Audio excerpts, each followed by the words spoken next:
Good morning, guys.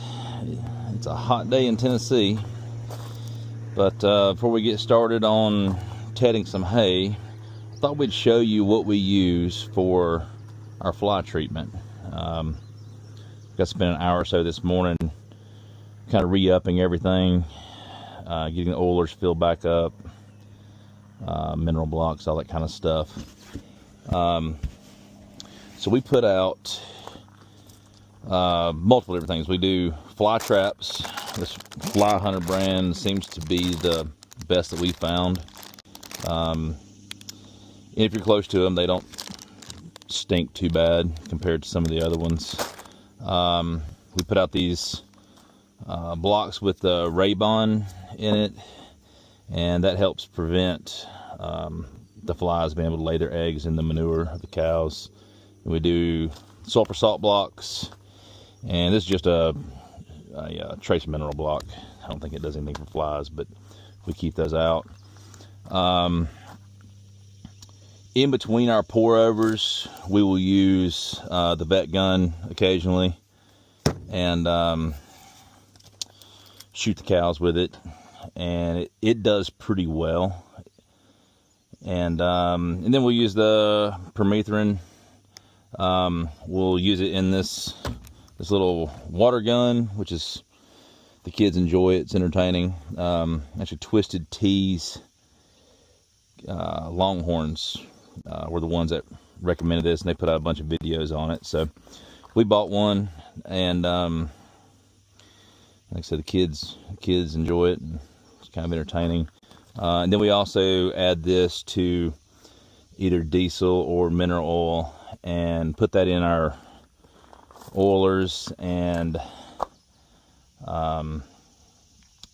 we'll occasionally spray them with it if we got them around a feed trough or something like that. But so this field is probably the best example of how we handle our fly control. This is the field where we keep all of the breeding age females. We keep our bull, and then obviously any of the calves that they have outside, they stay in here with them. The next field, 2 fields over this way, is where we keep all the weaned off calves, young females that don't need to be exposed to the bull, and a handful of other cows that a friend of mine has up here. But so we keep out the sulfur blocks, we keep out the Raybon blocks, and we try to keep a trace mineral block out. And then we have this oiler that we built. We didn't build this part. We bought this, the Bowman fly killer oiler. It's got a wick inside of it, so everything comes out of here through this little tube and into this wick, so they self-apply that to their backs and their heads. It's on a spring, so they're pretty rough with it, but it seems to hold up.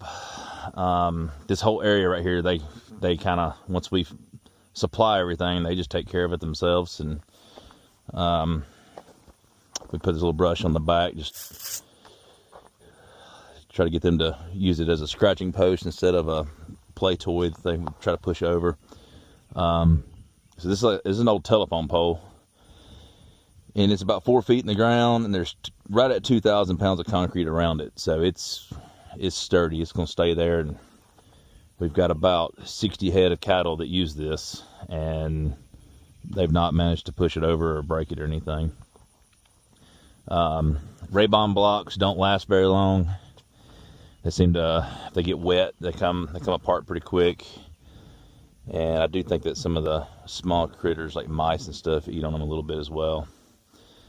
Sulfur salt blocks last like 4 times as long as the Raybon blocks. So this field is the field that we keep all of our breeding age females, our bull, and all of the calves that they've had that have not been weaned off. And last winter we fed 200 bales, a little over 200 bales in this field.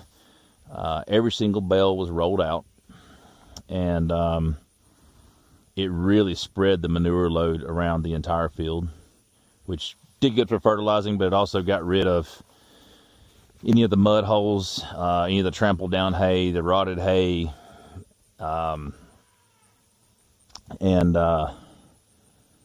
eliminated most of the kind of the breeding ground for flies. We noticed a huge difference this year just by changing the way that we fed hay.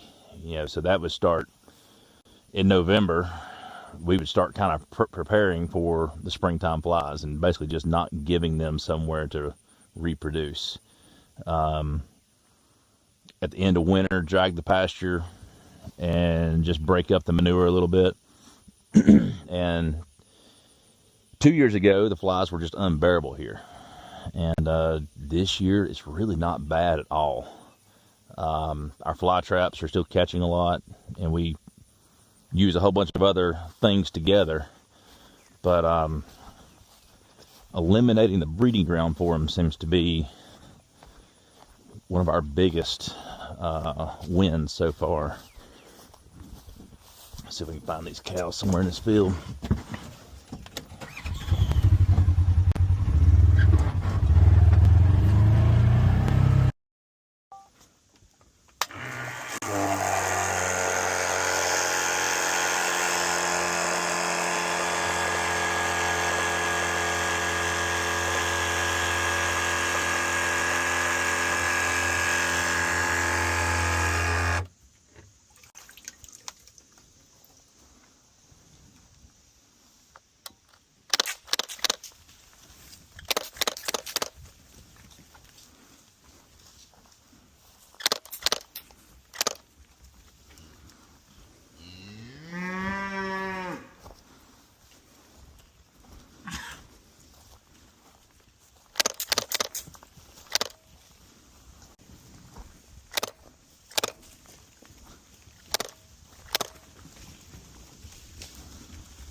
They do not like that.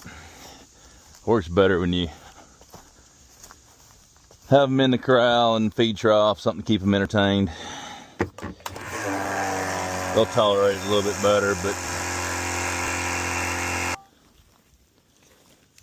so overall, everybody seems to be looking pretty good on flies. We've got a couple here or there, but nothing too crazy.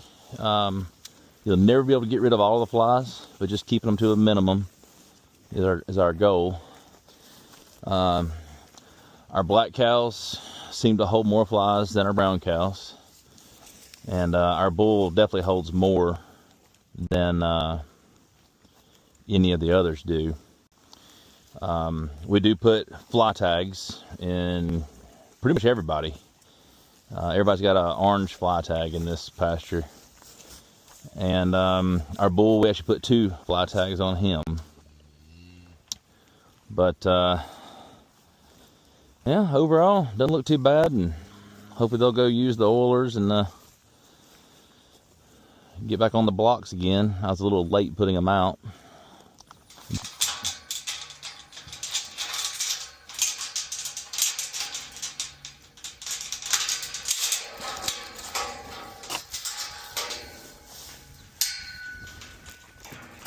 Hello there, youngins.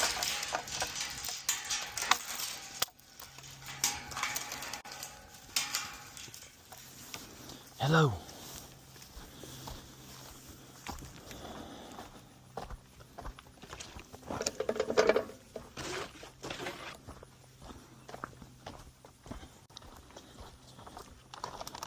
There it is. So this one's probably one of our better examples of the fly bags. I don't know if you can see it, there's tons of flies in this thing. You see volume wise where it starts, then that's how full it is. This one's been out for a few weeks, so we'll hang another one right next to it. And I'm going to get a bucket and pick up all the old ones, because I don't think getting that crap all over me. It stinks. So this is our field with all of our weaned off calves, and then some of Buddy Freddie's.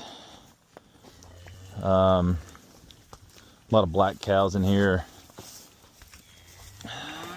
Seems like the Angus girl over there. It's one we bought to try to put some weight on. They got fly tags in their ears, but they still seem to be holding quite a few flies. So we're gonna have to. We got a little bit of work to do on these. And I'm looking for. There she is, number 7 of Freddie's. Was looking like she was starting to bag up, and hopefully be having a calf soon. Things are definitely changing. So, hello, Chuck.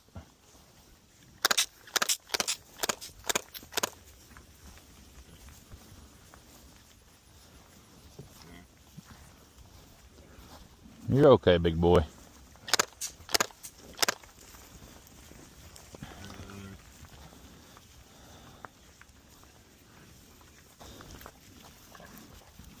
You see how these girls are taking bites off those blocks. So they're kind of soft. They don't last a super long time, but they seem to work pretty well.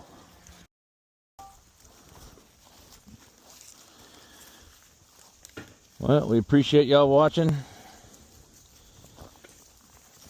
Hopefully we'll have something else cool to show sometime soon.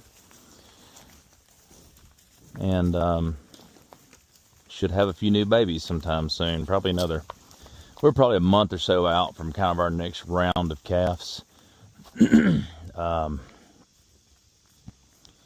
know Chuck has been working hard, so we're excited to see some of Chuck's babies. Those should be showing up come October. Hopefully we'll have our first round of calves from him starting to hit the ground. But anyways, thanks for watching. Check back in with us. See ya.